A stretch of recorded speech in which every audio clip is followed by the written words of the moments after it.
안녕하세요. 사연에 빠지다의 DJ 민영입니다. 오늘 사연은요, 정말 파격적이면서도 흥미진진한 사연인데요. 읽으면서 시간 가는 줄 모르고 읽게 된 사연이었던 것 같아요. 여러분이라면 이런 상황에서 어떻게 행동하셨을까 궁금하기도 한데요. 댓글로 남겨주시고요. 그럼 오늘의 사연 시작해 볼게요.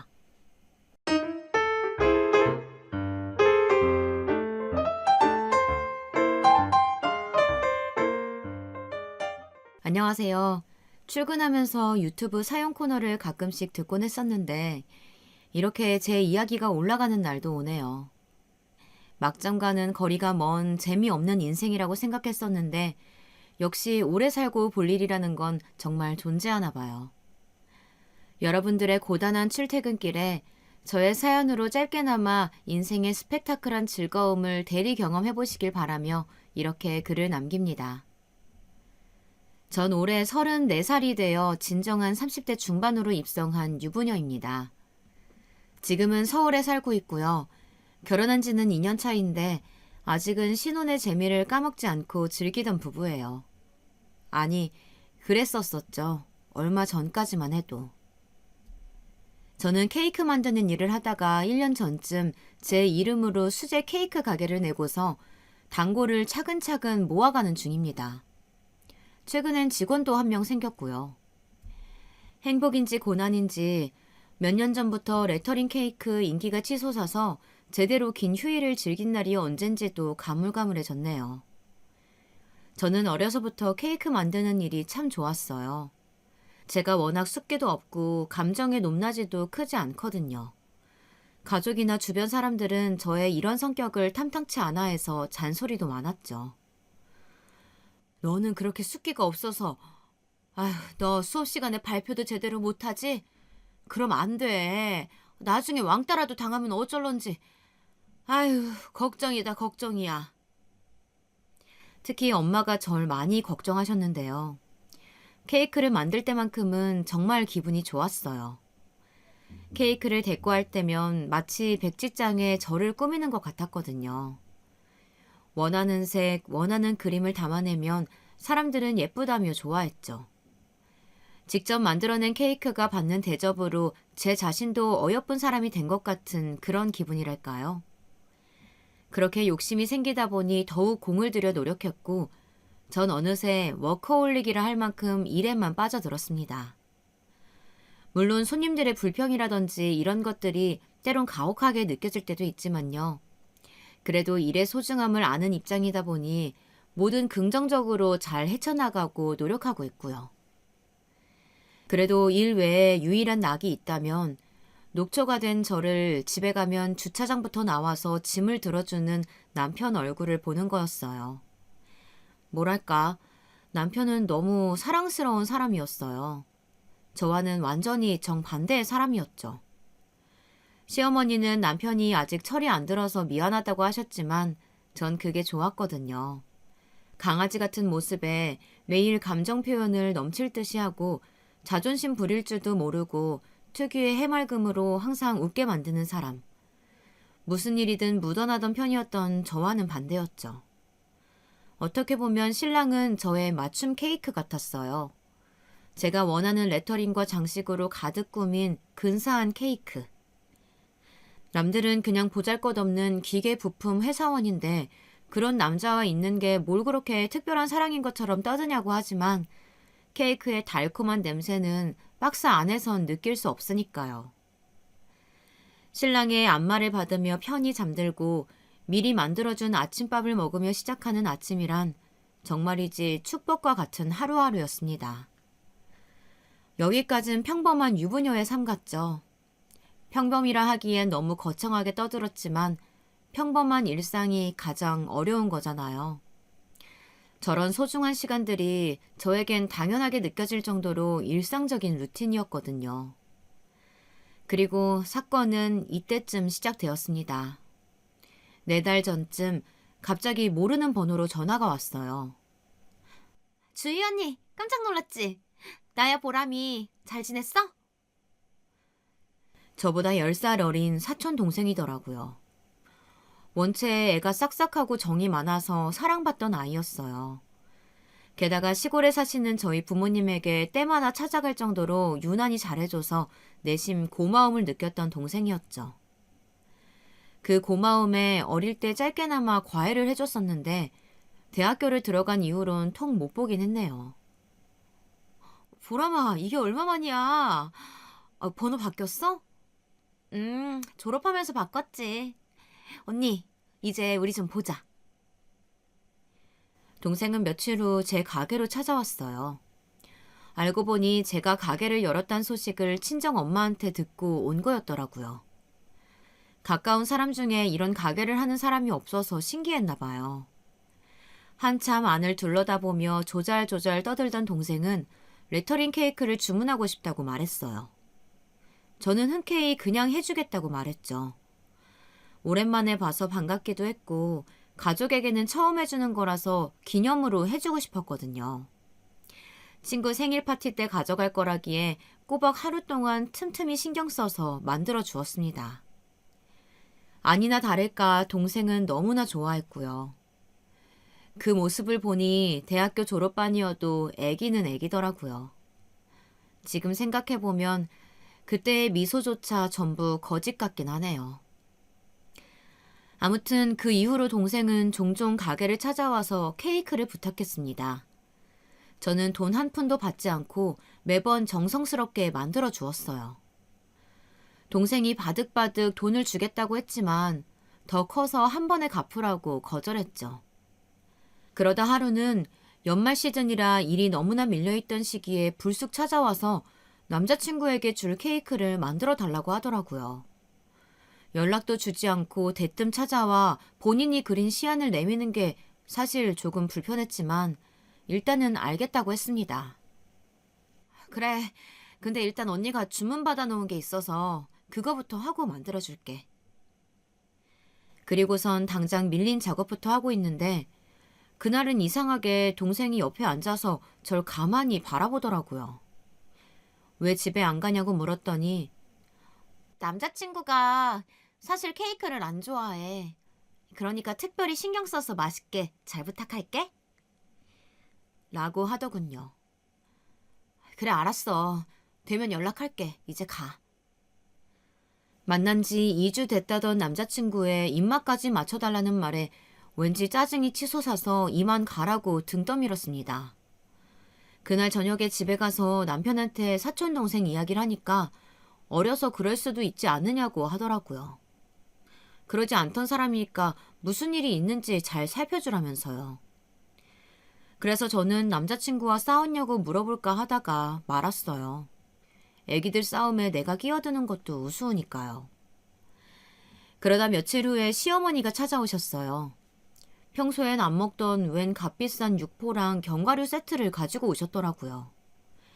평소에도 살뜰히 챙겨주시는 분이니까 감사하다고 인사하며 냉장고에 넣고 있었어요. 그런데 그거 보람이가 줬다. 알고 있지? 옆에서 시어머니 말씀을 듣고 깜짝 놀랐어요. 얼마 전 가게에 저 없이 직원만 있었을 때 사촌동생이 또 찾아갔던 모양이더라고요. 그때 시어머니도 마침 오셨던 거고요. 동생이 자신을 소개하면서 어머님께 먼저 친근하게 다가갔고 어머님도 그게 싫진 않으셨던 것 같아요. 수다가 길어져서 근처 카페까지 갔다나요? 저와도 그런 곳에 간 적 없던 어머님이 오히려 더 신기했던 것 같아요. 뭐 어찌됐건 동생은 그 뒤로 간간히 카톡으로 안부 연락을 보내면서 육포랑 견과류 세트까지 보냈더군요. 무슨 돈으로 보낸 건지, 거기다 왜 그렇게까지 한 건지 좀 의아한 마음이 들기도 하고 어쨌든 뭔가 찜찜하긴 했지만 동생한테 연락은 따로 하지 않았어요. 친한 사촌 언니의 사돈이어서 그런 거였겠지, 그러다 말겠지 했거든요. 설마. 그러던 어느 날부턴가 남편이 연초 일이 많아졌다면서 마중을 나오지 않았어요. 아침도 건너뛰고 얼굴을 마주하기가 점점 힘들어졌고요.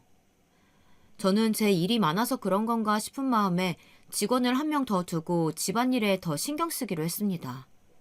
열심히 노력했어요. 저 모든 면으로요. 그런데 문제는 그게 아니었나 봐요. 남편은 점점 더 이상해져 갔습니다. 가만히 있는 저에게 답답하다며 짜증을 내고 집에만 오면 생기를 잃는 것 같다는 등 일부러 내 기분을 상하게 하는 건가 싶은 언행을 반복했거든요. 왜 그래? 아니, 밥이 좀 신 것 같아서. 밥이? 그럴 리가 없는데. 야, 먹어봐. 어? 괜찮은데? 괜찮긴 뭐가 괜찮냐? 너 입맛도 이상해졌냐? 아, 거기다 반찬이 죄다 왜 이래? 어제 먹던 거 똑같이 내놓고. 나도 좀 잘 차려진 밥 먹고 싶다. 이럴 거면 배달시켜 먹지 뭐하러 집밥 먹냐? 갑자기 밥을 가지고 시비를 걸지 않나. 반찬 투정을 하지 않나. 잘 먹던 반찬 그대로 내줬을 뿐인데 반찬이 왜 이리 짜냐면서 저한테 성질을 부리더라고요. 그렇다고 전 그에 맞받아쳐서 같이 화낼 성격도 아니었기에 일단은 묵묵히 참아 넘겼지만 솔직히 미덥지 않았습니다. 그래도 내 할 일은 해야지 하며 열심히 청소기도 돌리고 걸레질도 하고 있으면 그게 징그럽다면서 방으로 들어가 버리던 남편. 어쩐지 그 짧은 사이에 정말로 다른 사람이 된 것만 같았어요. 그 지옥 같던 날들이 반복되던 어느 날 술에 취한 남편을 데리러 주차장에 내려갔었죠. 남편이 갑자기 그 차가운 주차장 바닥에 무릎을 꿇더라고요. 더럽고 비겁한 거 아는데 마음이 답답해서 그냥 털어놓고 싶어. 나 사랑하는 사람 생겼어, 주희야. 뭐라고? 뭐라고 당신?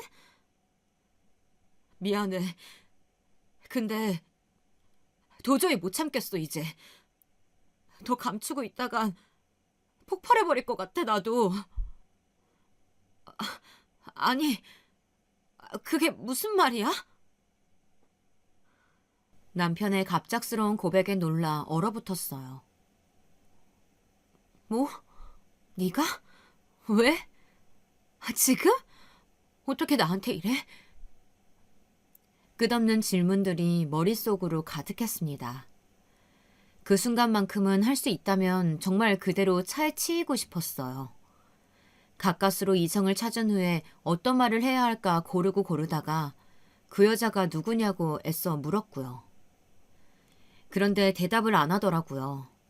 저도 더 이상 묻지 않았습니다. 울어야 할 사람은 저인데 남편이 너무 서럽게 울더라고요. 그러면서 하는 말이 자기도 오랜만에 살아있는 기분을 느끼고 싶었다고 하네요.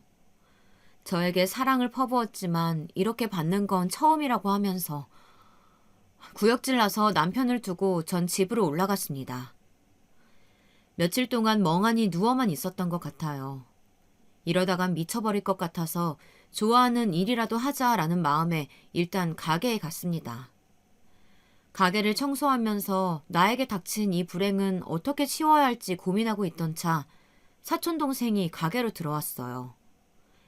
본인이 그린 시안을 주면서 남자친구 줄 케이크를 만들어 달라고 하더라고요. 보람아, 미안한데 다음에 해주면 안 될까? 아직 직원도 출근 안 했고 내가 하기엔 정신이 좀 없어서. 이렇게까지 말했는데도 동생은 가만히 저를 쳐다보더라고요. 언니, 내 부탁인데 해주면 안 돼? 한 번만, 정말 한 번만. 저는 더 이상 상대하기 싫어져서 그냥 지금 해주겠다고 했습니다. 가장 작은 사이즈로 바로 구웠어요. 동생은 그 시간 내내 테이블에 앉아서 핸드폰만 바라보고 있었습니다. 남자친구와 또 싸우는 건지 신경질적으로 폰을 내려놨다 쳐다봤다 반복하면서요. 몇 시간 후 얼추 케이크를 완성하고서 그 위에 사촌동생의 이름을 쓰고 있었어요. 이어서 남자친구의 이름을 쓰려고 다시 시안을 봤는데 전 그대로 얼어붙을 수밖에 없었습니다. 남편의 이름이었거든요. 그제야 제가 정신없이 쓴 레터링 문구를 다시 보았어요. 이대로 영원히 사랑하자 우리. 그때 사촌 동생이 다가와서 작게 말을 이어가더라고요. 어쩔 수 없었다고. 일부러 시작한 건 아니었지만 만남을 이어간 건 다분히 의도적이었으니 욕을 해도 좋다고. 이어진 동생의 이야기는 가히 충격적이었습니다. 처음엔 제 카톡 프로필에 남편이 해주었던 이벤트와 선물들을 보며 궁금했었대요. 언니처럼 무뚝뚝하고 재미없는 사람이 어떻게 이렇게나 사랑을 받고 있는 건지, 제가 신혼생활에 대해 별 말을 안 하니까 사실은 전부 거짓말이 아니었는지 의심도 되고, 그러다가 제가 케이크를 만들고 있었을 때 남편한테 전화가 오자 동생이 대신 받았었대요. 그런데 사촌인 자신에게까지 다정하게 인사하는 말투에 인간적인 호감이 생겼고, 그대로 언니에겐 아직 말 못한 고민이 생겼다며 따로 만나자고 했더라고요. 그렇게 시작된 거야. 실제로 만나니까 더 좋아졌고. 언니가 왜 그 사람이랑 결혼까지 한 건지 알 것 같더라고. 네. 그렇게 두 사람의 운명적인 만남이 시작됐던 겁니다. 동생은 자신은 별거 한 것 없고 최선을 다해 사랑해주기만 했대요. 자신이 어려서 또는 예뻐서가 아니라 그냥 열심히 정성 들여 사랑해준 거라고. 남편과 동생은 저와 가족이었던 서로를 너무나 쉽게 받아들였고, 또 가족이었던 저를 너무나 쉽게 버린 거였어요. 만들던 케이크를 사촌에게 던지고 싶은 마음을 꾹 참고 물었습니다. 도대체 나한테 왜 이러는 거냐고. 작정했다고밖에 설명이 안 된다고. 그런데 그게 맞다네요. 동생은 어릴 적부터 저를 좋아했지만 아무리 표현해도 무덤덤한 제가 이상하고 얄밉고 또 미웠대요. 분에 넘치는 다정한 부모님과 주변 사람들이 있었지만 저는 받을 줄밖에 모르는 사람 같다고요. 그래서 사랑을 바라고 받을 줄 알고 다시 갚을 줄도 아는 자기가 그 자리를 대신하고 싶었대요. 그게 말이 돼? 왜 말이 안 돼? 난 언니가 너무 믿고 싫었는데. 우리 엄마 아빠가 널 얼마나 챙겼는데. 해마다 네가 우리 집 김치 좋아한다고 내가 김치 갖다 나르고, 소세지 반찬 좋아한다고 하면 그거 해주고, 그런 건 전부 까먹었니? 까먹고 이제 와서 내 남편을 뺏어간 거야? 동생은 어릴 적 고모가 이혼하셔서 그 뒤로 고등학생 때부터 어린 나이에 혼자 자취를 했어요. 그래서 저희 부모님이 더 챙겨주셨던 것도 있어요. 그런데 동생이 저한테 이런 생각까지 하는진 몰랐네요. 가족이라고 생각했는데 그건 저만의 생각이었나 봐요. 제가 우르르 말을 쏟아내다 그냥 더 할 말이 없어 가만히 있었는데 동생은 그 모습마저 꼴보기가 싫다고 하더라고요. 그러면서 지금 남편은 저에겐 너무 과분하다면서 남편에 대해 아는 게 뭐가 있냐고 제게 되물었어요.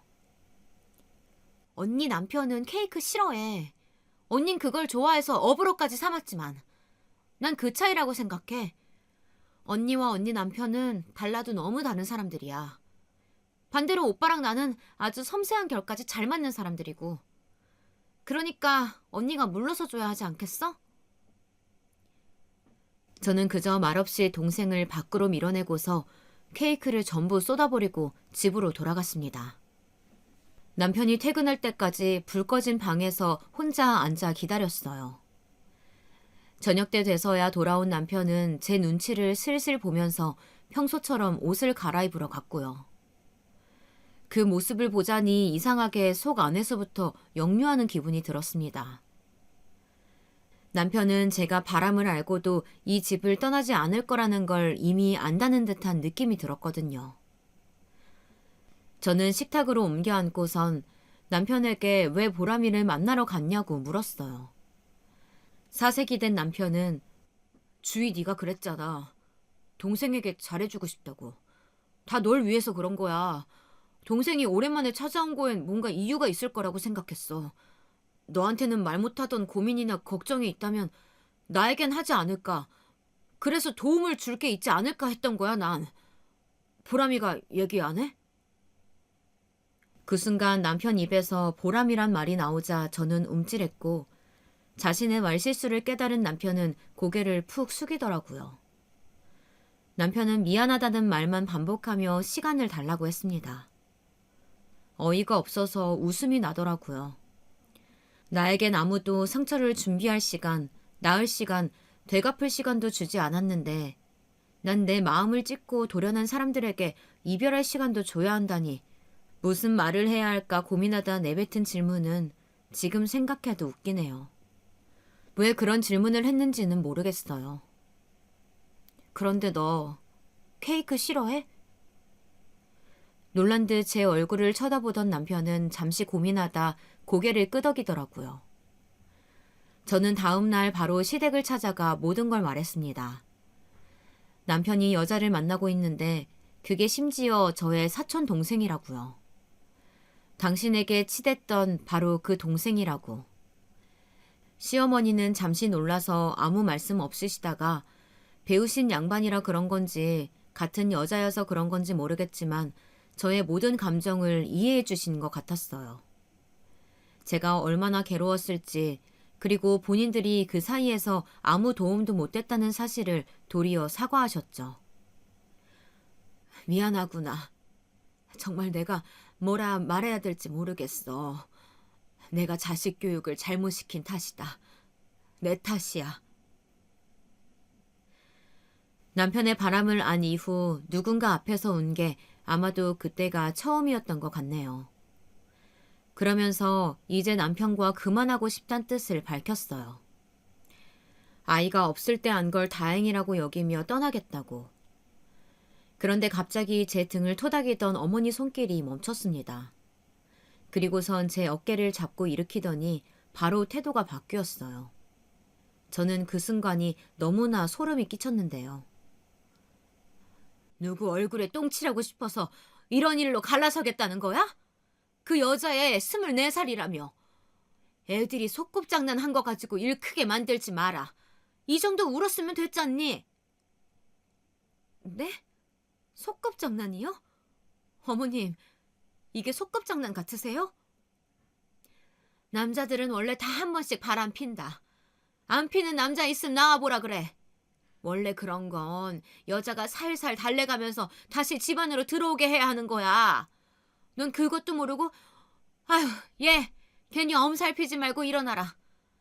내가 말이라도 한마디 하마. 다신 그러지 말라고. 걔 내 말은 들으니까 그럴 거다. 네, 그 어디에도 제 편은 없었던 거예요. 그냥 몇 번 토닥여주면 전처럼 덤덤하게 넘어가겠지. 어린 동생 일인데 둘 다 버리는 선택은 하지 않겠지 라고 생각하셨겠죠. 피가 끓는다는 말이 있죠. 모든 퍼즐 조각이 맞춰지는 기분이 드니까 이상하게 피가 끓더라고요. 그런데 그게 뒷목 잡고 쓰러지는 그런 마비가 아니라 감정적인 변화 같았어요. 나도 똑같이 되갚아주고 싶다라는 생각으로 머릿속이 가득 차면서 감정이 미칠 듯 동요하더라고요. 그 순간 퇴근한 도련님이 집 안으로 들어왔고 딱 마주쳤어요. 도련님은 올해 29살이 되면서 카페 매니저로 취직했다고 들었어요. 아무래도 여자들이 좋아할 법한 깔끔한 외모를 내세워서 인플루언서 카페 사장님이 되는 게 목표인 것 같았죠. 뻔하잖아요. 요즘 그런 마케팅. 뭐 아직 가진 건 없어 보였지만요. 예전에 가족 모임 자리에서 이런 이야기들을 마치 전부 다 이뤄낸 일인 것 마냥 떠들어대는 도련님을 볼 때마다 귀여워서 웃어넘기곤 했었죠. 인스타에 카페 사진을 업로드하려면 예쁜 케이크는 필수라면서 이따금씩 저에게 자주 자문을 묻곤 했어요. 저도 조언이나 참고할 만한 자료들을 틈틈이 보내줬었고요. 그럴 때면 저 같은 어른이 있어서 너무나 좋다고 말했던 것 같아요. 모두가 반대하는 일을 유일하게 응원하고 도와주는 사람이었으니까요. 시어머니 앞에서 울고 있는 저를 보고 도련님은 한달음에 방 안으로 들어왔습니다. 울고 있는 저를 달래면서 무슨 일이냐고 물었지만 시어머니는 별일 아니라면서 얼른 집으로 돌아가라고 떠밀더군요. 도련님은 본인이 데려다 주겠다면서 저를 부축해 주었고 차를 얻어 타게 됐어요. 집으로 가는 내내 머릿속엔 시어머니 목소리가 떠나질 않더라고요. 소꿉놀이라는 그 말. 그 말이 제 가슴에 손톱 자국을 낸 것처럼 지워지질 않았습니다. 제가 그렇게 혼자 생각에 빠질 동안 도련님은 고맙게도 집에 도착할 때까지 무엇도 묻거나 말하지 않아줬어요. 주차장에 도착해서야 집에 혼자 들어갈 수 있겠냐고 물었고 저는 애써 괜찮다고 답했어요. 그런데 그 캄캄한 주차장에서 매일 마중 나오던 남편 얼굴이 떠올라 갑자기 눈물이 복받치는 거예요. 내리지도 못하고 그 자리에서 펑펑 울어버렸네요. 그리고선 도련님에게 모든 이야기를 털어놓았고 이젠 앞으로 어떻게 해야 할지 모르겠다고 이대로 차에 치여 버리고 싶다고 저도 모르게 소리쳤어요. 묵묵히 듣던 도련님은 본인이 남편을 만나보겠다고 하고 앞으론 출퇴근길 전부 자신이 오가며 데려다 주겠다고 했어요. 부담스러워하지 마시고 받아주세요. 저도 형수님한테 너무 죄송해서 그래요. 저라도 형이 이러고 다니는 거 알았어야 했는데. 사실 이때 저는 도련님의 마음이 고마우면서도 좋은 기회라는 생각이 스치듯 들더라고요. 어머니가 말했던 애들 소꿉놀이라는 거. 만약 자신이 끔찍히 아끼는 아들에게도 여전히 해당되는 건지 알고 싶어졌거든요. 하지만 아무리 그래도 최대한 인간적인 면모는 지키자는 마음으로 애써 그 생각들을 떨쳐냈죠. 그 뒤로 저는 남편과 각방을 쓰며 며칠 동안 혼자 끙끙 앓아누웠고 남편은 이따금 방문을 살짝 열어보는 것뿐 아무런 액션도 취하지 않았어요. 이혼을 해야 하나? 하지만 난 아직 자리를 완전히 잡지 못했는데. 그럼 당분간만 이렇게 없는 사람 취급하며 살까? 그럼 내 자신이 너무 불쌍하잖아. 남들이 이런 불화를 얘기할 때면 전 무조건 이혼해라는 입장이었는데 막상 저에게 이런 상황이 오니까 이성적인 판단이 안 되더라고요. 이혼이란 말을 내 인생에 갑자기 새기려고 하니 생각할 게 너무 많더라고요. 잡념이 많아지다 보니 판단력은 점점 흐려져 갔어요. 그렇게 아무것도 못하고 이렇게 모든 게 끝나나 싶은 마음으로 하루하루 시간이 무의미하게 흘러갔죠. 그런데 사촌동생에게 갑자기 카톡이 하나 오더라고요. 볼까 말까 고민하다가 확인해 보았습니다. 언니, 우리가 그때 못 따은 케이크 완성했어. 그러니까 너무 걱정하지 말라고 이렇게 사진 보내. 동생이 보낸 사진은 저번에 저에게 맡겼던 케이크를 완성한 모습이 담겨져 있었어요. 아마도 다른 가게를 찾아가 완성시킨 거겠죠. 이번엔 이름까지 완성시켜서요. 둘은 계속 만나고 있던 겁니다. 그리고 그걸 나한테 사진까지 보내면서 선전포고를 하는데 정말이지 부글부글 끓어올랐습니다. 그 사진을 보니 동생과 남편에겐 내가 케이크를 만드는 게 시어머니 말씀처럼 소꿉놀이처럼 보였겠다 싶더라고요. 또다시 피가 끓는 느낌을 느꼈습니다. 다시금 똑같이 갚아주겠다는 목표를 다짐했어요. 그래요. 애써 떨쳐내었던 그 위험한 생각을 통해서 말이죠. 그들은 이미 도덕적인 양심을 버렸는데 왜 나만 꿋꿋이 지켜야 하나요? 다음 날부턴 멀쩡히 가게로 출근했어요. 아, 도련님 차를 타고요. 본인 형에게 상처 입은 형수를 위해 순수한 도련님은 최선을 다했던 것 같아요. 그 모습이 고맙기도 안쓰럽기도 때로는 역겹기도 했습니다. 어찌됐건 증오스러운 남편의 핏줄이니까요. 도련님은 남편을 아직 못 만났다고 하더라고요. 자신이 전화도 걸고 문자도 남겨보았는데 답장이 없더래요. 그러면서 형은 한번 사고 칠 줄 알았다고 워낙 금사빠에 충동적인 사람이라 그렇다면서 험담 아닌 험담을 하더라고요. 그리고선 아차 싶었는지 말을 아꼈지만요.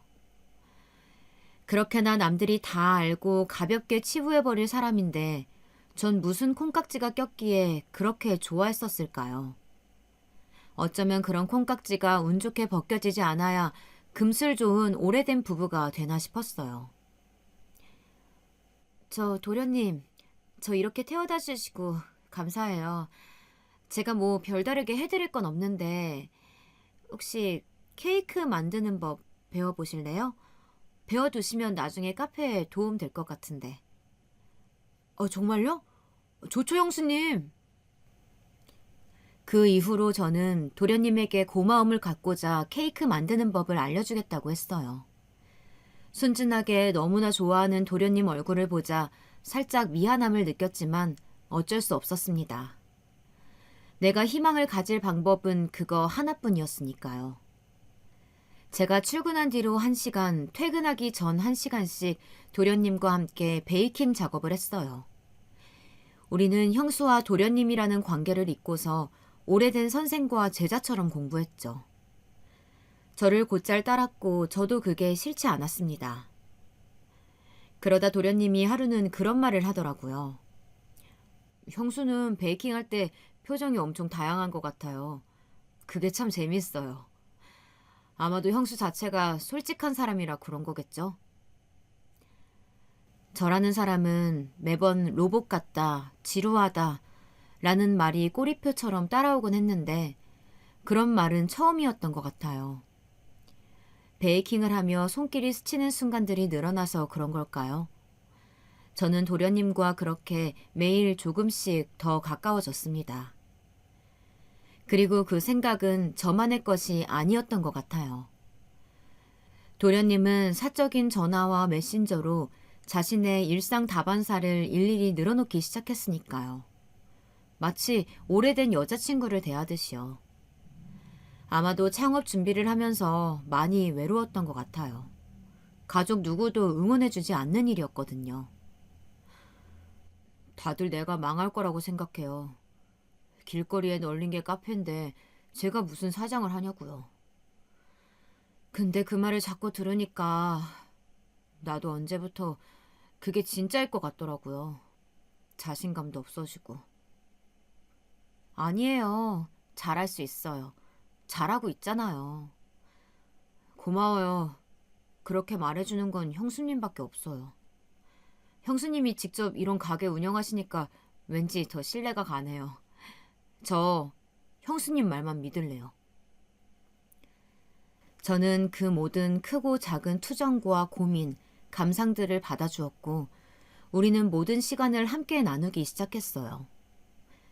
이성적인 감정은 없었고 일부러 그런 어필도 하지 않았어요. 그냥 자연스레 일상의 한 부분이 되려고만 했죠. 어찌됐건 저에게도 그런 여유로운 순간들이 생기자 남편을 철저히 투명인간 취급해오려던 노력이 굳이 필요 없더라고요. 그냥 그 사람이 자연스럽게 보이지 않게 되었거든요. 마치 집 안에 저 혼자만 숨쉬고 있듯이요. 그 변화를 감지한 남편은 무언가 잘못됐다고 느낀 듯 그때부터 전으로 돌아가기 위한 노력을 하기 시작했어요. 어느 순간부터 다시 따스한 아침이 만들어져 있었거든요. 정성스레 차린 아침상 옆에 쑥스럽게 서 있는 남편을 보았는데 그 모습이 너무 웃겨서 음식 전부를 개수대에 쏟아 부어버렸지만요. 동생과 끝냈다는 말은 하지 않으면서도 그런 식으로 어정쩡하게 관계를 개선하려는 게 참 멍청하다 싶었어요. 아니면 나를 멍청하게 봤다거나. 당신, 어떻게 내가 만든 걸... 절 보고 무척 섭섭해하는 남편의 얼굴을 보니 그게 더 기가 막혔죠. 제가 어디까지 참을 수 있는지 마치 인내심 테스트라도 하는 듯 했습니다. 그러던 어느 날 또 하나의 일이 터지고 말았어요. 사촌동생이 무작정 제 가게로 찾아온 거예요. 마침 손님이랑 이런저런 대화를 하면서 계산을 하고 있었는데 갑자기 저한테 이러는 거죠. 언니가 무슨 짓을 해도 우리 사이 흔들리지 않는다. 그러니 주제넘게 끼어들려고 하지 말라. 이런 식의 말들이었는데 아마도 남편이 소홀해진 모양이겠죠. 그러니 그 화를 남편에게 풀지 못하고 저에게 풀려는 거고요. 전 그냥 옆에 손님이 있건 없건 그닥 신경 쓰지 않는다는 듯 웃어줬어요. 그냥 제가 웃는 게 이 아이한테 가장 가슴 아플 일일 테니까요. 역시나 여유로운 제 미소의 동생은 더 펄펄 날뛰었고 그러더군요. 언니가 그렇게 웃으면 뭐라도 된 것 같아? 언니가 이혼 안 하고 베길 수 있을 것 같아? 나도 생각이 다 있어. 내 거 절대 뺏기지 않을 거야. 그래, 그러든가.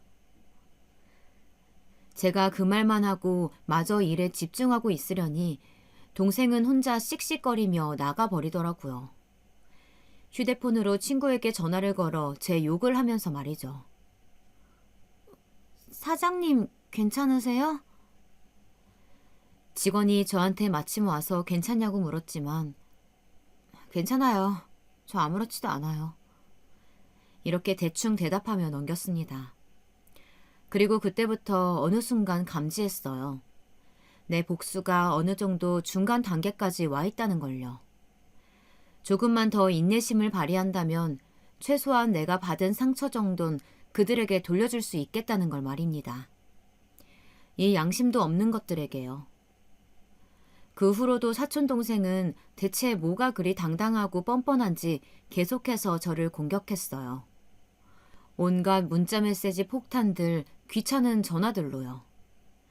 괜히 남편과 스킨십을 하고 있는 사진을 보내기도 하고 남편이 자기에게 보낸 다정한 문자 같은 걸 SNS에 올리기도 하더라고요. 어떻게 이렇게 하나같이 자기에게 손해가 될 수 있는 행동만 할 수 있는 건지 하나만 보고 둘은 못 보는 사촌동생의 행동에 헛웃음이 절로 터져 나왔습니다.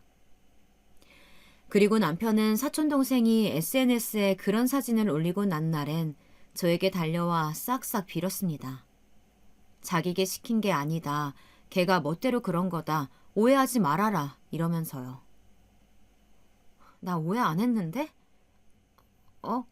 당신 화난 거 아니었어? 나 화 안 났어. 내가 왜 화가 나니?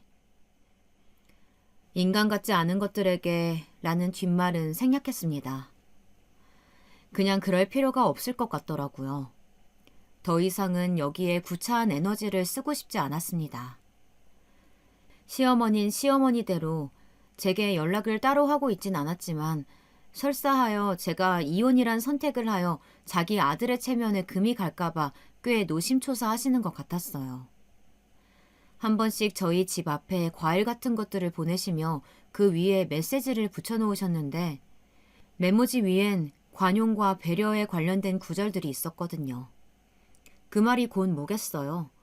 이해하고 참고 넘어가란 말이었죠. 그리고 이 시점부터 도련님의 애정 공세라고 해야 할까요? 저에게 하는 행동들이 조금씩 달라지더라고요. 전보다 조금 더 티를 낸다고 해야 할까요? 전엔 그래도 형수라고 조심하는 티를 내더니 이제는 그러지도 않더군요. 언젠간부턴 은근슬쩍 저를 이름으로 부르기도 하고 자기 옛날 여자친구랑 제가 닮았다나 그런 말들을 하며 이상하게 다른 분위기로 몰아가더라고요. 그러다 이런 일이 있었어요. 제가 베이킹을 하기 전 뜨거운 물을 컵에 담고 있었는데 자칫 잘못해서 그게 쏟아져 작은 화상을 입었거든요. 별로 큰일 아니라고 생각해 약국에서 대충 연고를 바르고 다시 일에 매진하려고 하는데 도련님이 그걸 보더니 난리를 치면서 저를 병원으로 데려가는 거예요. 이 피부에 흉지면 어쩌려고요. 이거 작은 것 같아 보여도 나중에 흉되면 머리 아파요. 괜찮아요. 제가 안 괜찮아요. 속상해 죽겠네. 한껏 속상한 표정을 지으며 저를 병원에 데려가 기어이 치료까지 받게 하더니 앞으로 이런 일 할 땐 꼭 조심하라며 악이 달래듯 말하는데 순간 속으로 웃음이 났어요. 남편의 옛날 모습과 정말 닮아 있었거든요. 남편도 연애할 땐 완성된 케이크 마냥 이런 화사함과 예쁨으로 저를 많이 감동시켰어요. 세상에서 가장 행복한 사람으로 만들어주곤 했죠. 근데 남겨진 이 뒷맛의 씁쓸함이란 참 뭐라 표현할 말이 없었습니다. 도련님은 제 상처를 확인해야겠다는 명목으로 전보다 더 자주 가게에 들렀고 전 그냥 다름없이 한결같이 도련님을 받아주었어요. 그렇게 일상을 유지해 나가면서도 도련님은 을증을 떠보려고 하더라고요. 제가 자기에게 마음이 있는지 없는지. 하지만 전 그에 아무런 대꾸도 하지 않았어요. 그리고 그날 밤 여지없이 도련님이 퇴근길에 데리러 와주기로 했어요. 비가 많이 내리고 있어서 저는 우산을 들고 도련님을 기다리러 밖으로 나왔죠.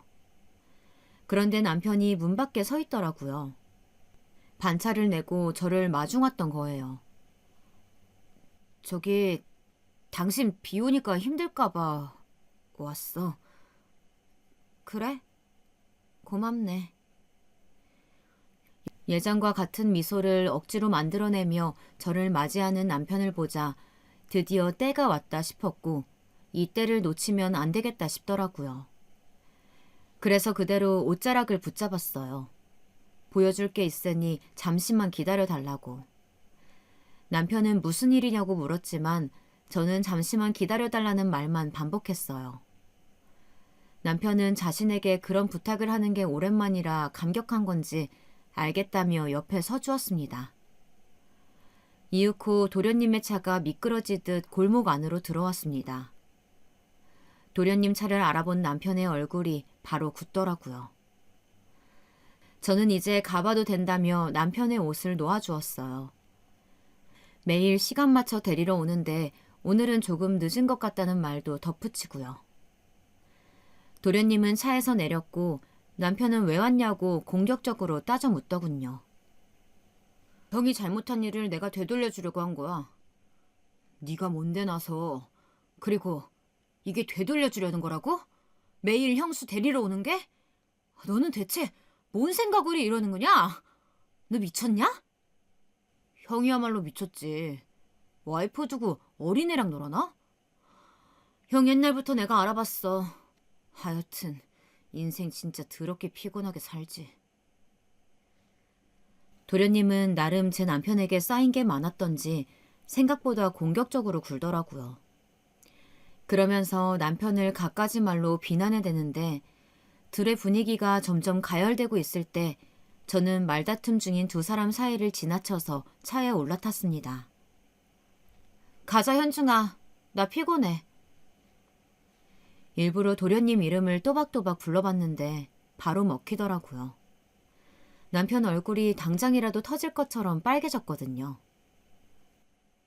너 지금 이게 무슨... 전 그대로 남편을 지나쳤고 그렇게 빗속에 남편을 두고 빠져나오는데 집 오는 내내 어찌나 웃기고 후련하던지 한참을 흥분해 있는데 그 기분을 지겨운 집안에서 삭히고 싶지 않더라고요. 그런데 도련님이 마침 제게 묻더라고요. 집에 돌아가도 괜찮겠냐고. 모르겠어요. 거기까지만 해도 충분했는데 그날의 빗소리 탓인지 차 안 노랫소리 때문인지 이상한 용기가 난 것 같아요. 어차피 이 관계를 엉망진창으로 만든 건 남편과 보람이니까 나까지 한 숟갈 얻는다고 제가 될 건 없으니까요. 도련님, 오늘 밤 저랑 소꿉놀이 할래요? 도련님은 아무 말 없이 저를 바라보았고 이내 차를 돌렸습니다. 물론 그 다음날 집안이 발칵 뒤집어졌습니다. 시어머니가 혼자 아침 대바람부터 저희 집을 찾아왔거든요. 당직이었던 남편이 퇴근할 즈음 오셨기에 맘속으론 삼자 대면이라도 하시려나 싶었어요. 둘만 남았지만 어머님은 명색이 교감님 체면이 있으신지 머리채를 잡거나 밥상을 엎는 액션은 없었어요. 하지만 저를 쳐다보는 그 눈빛은 마치 산산조각 내겠다는 굳은 의지가 담긴 듯 했죠. 조용히 식탁에 앉은 후 물을 들이키고선 꺼내신 첫 말씀은 어제 현성이랑 통화하면서 다 들었다. 단도직입적으로 물으마. 현중이랑 무슨 사이니? 어제 현중이가 집에 안 들어왔어. 기다렸던 질문을 들은 저는 최대한 생기 있는 미소를 지으며 답했죠. 사실 전 그 순간을 가장 기다렸는지도 모르고요. 아, 그 일 때문에 여기까지 오신 거예요? 별거 아닌데. 그냥 애들이 소꿉장난 좀 한 거 가지고 일 크게 만들지 마세요, 어머니. 뭐야? 어머니가 한 말 그대로 돌려드린 것뿐인데 왜요? 불쾌하셨어요?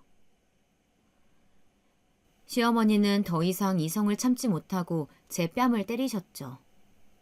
그때 퇴근하고 집에 들어오던 남편이 이 난리통을 보고선 뛰어오더라고요. 그리고선 바로 어머님의 손목을 잡았어요. 어머님은 옆에 있던 꽃병으로 저를 내리치려 하시던 거였는지 그걸 붙들고 계셨거든요. 네가 내 아들들을 가지고 놀아? 처음부터 네가 모두 망친 거야. 네가 어디 불려시 같은 기집애 하나 잘못 들였더니 이거를 만들었니까? 너 이거 소문이라도 나면 어쩔 거야? 어쩔 거냐고! 너 모르고 상할 거야! 저는 갖은 욕을 뒤집어쓰며 맞은 뺨을 부여잡고 있다가 어머님을 말리는 남편을 제 쪽으로 돌려서 뺨을 때렸어요. 당신 뺨을 맞는 것보다 그게 더 마음 아플 테니까요. 아니나 다를까 어머님이 더 노발대발 하시더라고요. 엉겁결에 뺨을 맞은 남편은 멍하니 서 있다가 나중에 이야기하자면서 어머님을 끌고 나가려고 했어요. 있는 사실 없는 사실 다 꼰질러 바칠 땐 언제고 이제 와서 아무것도 모르는 중립자인 척 말리는 척 하는 게 가짠더라고요. 그래서 같이 나가라고 등 뒤로 밀어줬어요. 그런데 그때 누가 초인종을 누르는 거예요. 사촌 동생이더라고요. 너무 웃기죠? 죽으려고 불빛으로 날아드는 날파리들도 아니고 사실 제가 어젯밤 외박할 때 술김에 엄마 아빠한테 그동안 있었던 일 모두 말했거든요. 아, 물론 고모한테도요. 고모는 워낙 불같은 분이시라서 동생이 가장 무서워하는 사람이었어요. 그래서 평소에 연락도 자주 하지 않는다는 걸 알고 있었어요. 화가 난 아빠가 고모와 연락해보겠다고 해서 제가 번호를 알려달라고 했습니다. 처음에는 거절하셨지만 제가 워낙 슬프게 울어대니 알려주시더라고요. 아마도 동생은 제가 그렇게까지 할 줄 몰랐겠죠. 예전부터 저희 부모님에게 잘하던 친구라 이 사실을 말하면 오히려 저에게 독이 될 거라나. 아마도 본인 편을 들어주거나 헤아려주지 않을까 내심 기대한 것 같아요. 참나, 아무리 그래도 내 부모인데 생각이 어려도 너무 어린 거죠. 평소 같으면 저도 걱정하실 부모님에겐 비밀로 했겠지만 더 이상 숨길 이유가 없었어요. 감출수록 저만 피폐해지니까요. 오늘 아침에 고모가 동생에게 전화해서 당장 지방 집으로 내려오라고 했고 크게 혼이 났나 봐요. 그것 때문에 화난 동생이 저희 집까지 찾아온 거죠. 문 밖에서 저를 찾는 또랑또랑한 목소리가 복도에 울렸습니다. 언니, 미쳤어? 마침 너무 좋은 타이밍에 온 것 같아서 전 반갑게 문을 열어주고 집으로 들어오라고 했어요. 엉겁결에 사자 대면이 된 겁니다. 동생의 등장에 시어머님과 남편도 적잖이 당황해 하더라고요. 아니, 너 왜 여길... 오빠, 그게... 아니, 언니가 이상한 말을 해서... 세 사람이 어버버하고 있길래 음료수 4개를 꺼내서 식탁 위에 올려뒀어요. 저도 무슨 객기였던 건지. 그 와중에 남편은 당장 동생을 내보내려고 했고 동생은 가지 않으려고 아득바득 기를 쓰며 버티더라고요. 동생은 남편을 붙잡으며 자기뿐이라고 했으니 그 약속 지켜달라며 사랑을 애걸하고 있었죠. 남편은 머리를 붙잡고 한숨을 쉬고요.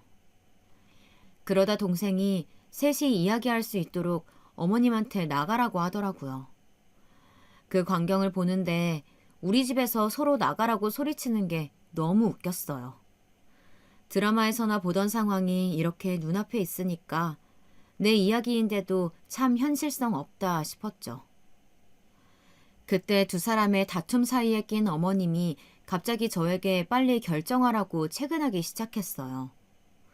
무슨 결정인진 모르겠지만 아마도 그 선택이라는 건 저더러 그냥 이대로 넘어가라는 말이었겠죠. 그래서 남편에게 이제부터 이혼 여부를 생각해 볼 테니 일단 밖으로 나가라고 했어요. 남편은 희망이 생겼다는 듯 자기가 나가 있으면 생각이 정리될 것 같느냐고 묻더라고요. 그럴 생각? 추워도 없었죠. 그냥 한 말이었어요. 나가 있으면서 자신의 구차한 신세 좀 느껴보고 저는 그동안 넋이나가 손도 못 댔던 이혼 절차를 차근차근 준비하려고요. 집은 어차피 공동명의니까 어떻게 뺏어오느냐가 관건이었거든요. 여보, 나 그럼 당신 믿고 나가 있을게. 그래, 내가 생각해도 나 너무 양심 없는 짓 했어. 그 벌은 받아 마땅해. 그러니까 나가 있을게. 당신도 나 너무 오래 기다리게 하지 말고 천천히 잘 생각해줘. 부탁해, 여보.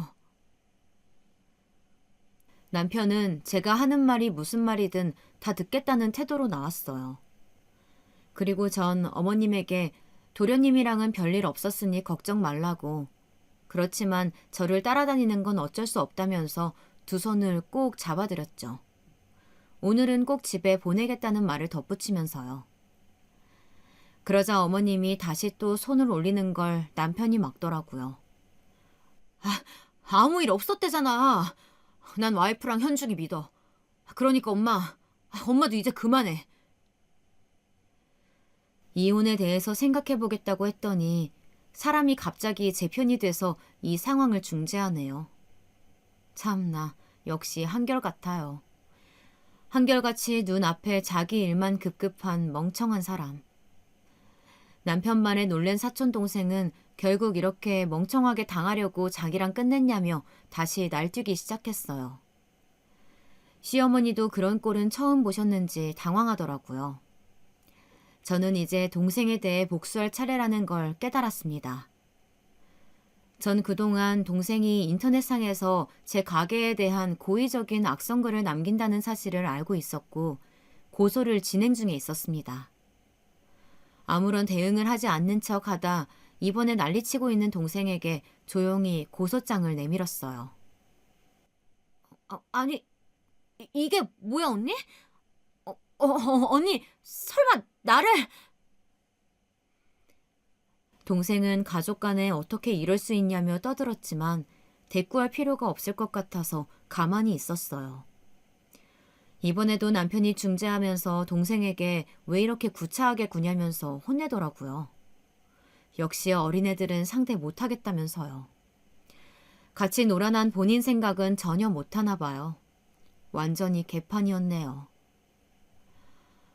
당신이 그럴 거 없어. 고소는 진행할 거야. 그대로. 언니, 이렇게 할 건 없잖아. 나 돈도 없고 아직 어려. 고소당하면 어떻게 되는지도 모른다고. 이제 알게 될 거야. 곧.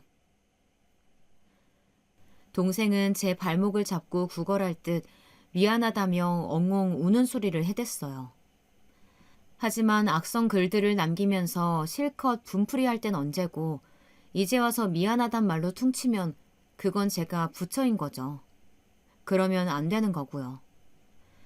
동생이 그렇게 빌기 시작하니 시어머니는 그제야 남편에게 왜 이런 애를 만났냐 소리를 쳤고 남편은 자기가 아니고 동생이 날 꼬셨다며 버럭 소리를 질렀습니다. 참 가관도 아니었어요. 엄마, 내 잘못 아니야. 누누이 말했잖아. 그리고 엄마도 내 편 들었다면서.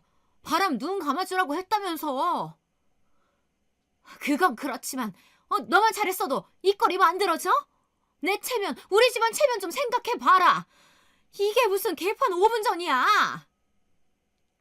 오빠, 무슨 말을 그렇게 해? 내가 뭘 오빠를 꼬셔. 오빠도 내가 좋다며. 내가 와이프보다 훨씬 이쁘고 몸매도 좋다며. 그렇게 말할 때는 언제고 이제 와서 그런 덜 떨어진 소리를 해? 뭐? 얘, 너 감히 우리 아들한테 덜 떨어졌다는 소리 하는 게야? 어디서 그 터진 주둥이라고 나불대고 앉아있어? 참, 아직도 선연합니다. 그 장면들이. 서로 잘못했다고 삿대질해가며 싸워대는 세 사람을 보니 이젠 인간에 대한 환멸이 들더라고요. 잘못 구워낸 이 커다란 케이크를 보고 있자니 그냥 한 번에 뭉개버리고 싶었어요. 그리고 이젠 더 이상 못 참겠어서 크게 소리 질러버렸습니다. 경찰 부르기 전에 좋은 말 할 때 다 나가라고 미친 듯이 악다구니를 쓰며 소리쳤습니다. 아마도 인생에서 그렇게 소리 지르는 날이 또 올까 싶어요. 놀라서 비엔나 소시지처럼 줄줄이 나가는 세 사람을 다시금 떠올리자니 사진이라도 찍어둘 걸 그랬네요. 아, 그 와중에 남편은 저한테 꼭 좋게 생각해달라며 다시 행복한 신혼으로 돌아가고 싶다는 말을 짓거렸습니다. 정말 제가 왜 그런 그지 같은 인간을 못 믿고 같이 살았던 걸까요? 며칠 후 가게로 동생이 찾아왔어요. 저는 내쫓지 않고 투명인간 취급한 채 제 일만 하고 있었어요. 동생은 직원들만이라도 자리를 비우길 바라는 눈치였지만 전 딱히 별다른 말을 하지 않았습니다. 어차피 그들도 잦은 소란으로 다 알고 있을 테고 죄 지은 것도 없으니까요. 동생은 마치 예전에 보라미로라도 돌아간 듯이 순수한 눈물을 흘리며 말했습니다. 언니, 내가 잘못했어. 이제 더 이상 그 사람 안 만날게. 그 사람에게 품었던 마음도 싹 지울게. 우리 예전으로 돌아가진 못하겠지만 그래도 더 이상 나빠지지 말자. 제가 만들어줬던 케이크들을 사진으로 인화해서 가져왔더라고요. 테이블에 쭉 나열해 두는데 오히려 그 사진을 보고 있자니 갑자기 깨달음이 들었어요. 내가 이렇게 잘해줬었구나. 그런데 이 애는 내가 사랑을 베풀 줄 모른다고 생각했던 거구나. 정말 어이가 없어서 오는 말에 대꾸 안 하고 그냥 작업만 했습니다. 그 친구의 뜻은 아마도 고소를 취하하고 가족에게도 좋게 말해달라는 거겠죠. 할 거 다 하고 이제 와서 그 애에게 케이크를 던졌습니다. 어때? 저번에 네가 주문했던 케이크 나도 완성시켰어. 그때 그 다른 집 케이크하고는 다르지? 케이크를 맞고 사촌동생은 어버버했어요. 저도 제가 이렇게까지 독한 줄은 몰랐어요. 아니, 원래 이런 건데 폭발할 만한 일이 없었던 거일 수도 있고요. 크림을 뒤집어 쓴 동생은 멍하니 서 있다가 그제야 창피함을 알았는지 가게 테이블에 있던 휴지로 얼굴을 닦고서 나갔습니다. 그 뒤로 한 달이 지났습니다. 시간은 부지런히 지나고 있었고 저는 그동안 가게 일에만 매달렸어요. 가게에 대한 악의적인 소문과 이야기가 사라지면서 오히려 단골이 많이 늘어났거든요. 가끔씩 가족과 연인 간에 선물할 행복한 케이크를 만들 때마다 그때의 안 좋은 기억이 떠오르지만 이렇게 계속 마주하다 보면 괜찮아지겠죠. 이혼 소송이 정리되면 직원들에게 가게를 맡기고 여행이나 길게 다녀올까 싶어요. 그동안 너무 많은 일들이 있었고 숨겨왔던 그 감정들을 한꺼번에 털어낼 시간이 필요한 것 같아요. 사람들은 참지 못하고 그때그때 분출하라고 하지만 저는 이게 더 익숙하고 편하거든요. 그게 저라는 사람의 삶의 방식이니까요. 그리고 지겨운 남편과는 결국 이혼하기로 했어요. 어제 이혼장을 시댁으로 보냈더니 부재중 전화가 미친 듯이 왔지만 받지는 않았습니다. 수십 통 온 메시지도 안 읽었지만 대충 스치듯 보아하니 매달렸다가 설득했다가 화냈다가 혼자 난리치는 것 같더라고요. 얘, 너 혼자 이혼하고 그렇게 이혼녀 꼬리표 달고 싶니? 그게 얼마나 여자한테 손해인데. 어떤 세상인데 세상 무서운 줄도 모르고. 그 와중에 온 메시지 하나가 눈에 띄었는데 어처구니가 없어 웃음이 나오더라고요. 이혼녀는 저만 되나요? 남편도 함께 이혼만 되는 건데 그건 생각 못하시고 고리타분한 편견 속에 갇혀 계시다니 불쌍하단 생각마저 들더라고요. 차라리 그 시간에 위자료나 준비해두었으면 싶은데 뭐 자기 팔자 자기가 꼬는 거구나 싶었습니다. 시어머니는 소문이 새어날까봐 쉬쉬하면서도 여전히 사회생활, 가정생활 잘 이어나가시는 것 같았어요. 도련님은 제가 연락이 끊기면서 매일 형과 어머님께 울고불고 난리친다고 하더라고요. 미안한 감정은 없어요. 그런 일말의 책임감이나 양심이 있었다면 아예 시작조차 안 했을 테니까요. 어머님은 본인 체면을 구기는 일을 가장 두려워하니 그런 집구석을 보며 늘 불안에 떨며 살겠죠. 일부러 소문낼 마음은 없지만 주부 단골 손님들이 꽤나 있는 저희 가게 특성상 소문이 빨리 날 수도 있고요.